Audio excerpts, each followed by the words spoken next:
En attendant, personne n'a vu ces fameux amendements. Ce projet de loi est mal rédigé au départ et va causer d'importants dommages collatéraux à nos travailleurs et notre économie. Elle brime la vie privée, elle s'attaque aux fonds de pension puis les entaille sous la paperasse, elle s'attaque aux compagnies privées qui font des affaires avec les syndicats et elle va coûter des millions de dollars à gérer.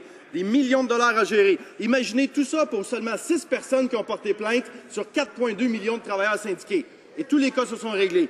Alors, ma question, est-ce que la ministre du Travail est d'accord avec son collègue d'Edmonton-Saint-Albert pour dire que ce projet de loi est juste mal foutu et qu'elle va s'opposer à la création de ce monstre bureaucratique?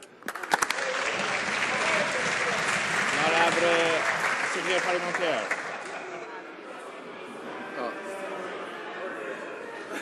Mr. Speaker, I think it's...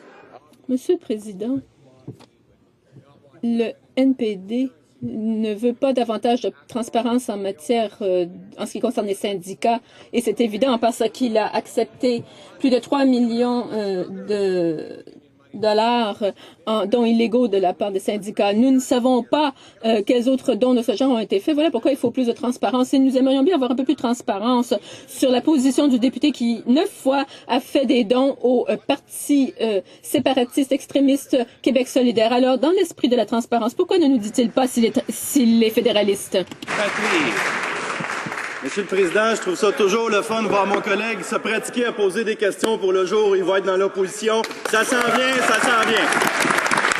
Mais parlons maintenant du ministre des Affaires intergouvernementales et de ses vols impayés, qui représentent soit un dépassement illégal du plafond des dépenses électorales, soit un don corporatif tout aussi illégal. Mais c'est pas tout. 6 dirigeants d'une compagnie de construction ont donné des grosses sommes à sa campagne et 5 d'entre eux ont utilisé le code postal de leur employeur pour faire le don.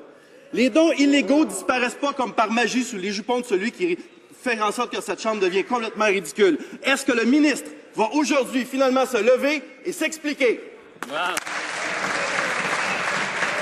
L'honorable secrétaire parlementaire.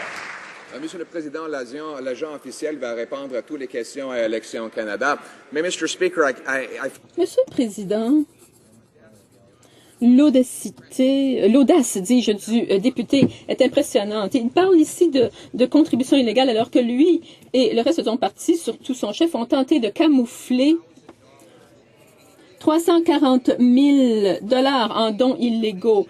Et lui, il a fait des dons à un parti séparatiste alors qu'il était déjà membre d'un parti censément fédéraliste. Puis, il prend la parole ici et refuse de répondre, et refuse de nous dire s'il est fédéraliste ou non. Eh bien, il a la chance de le faire aujourd'hui.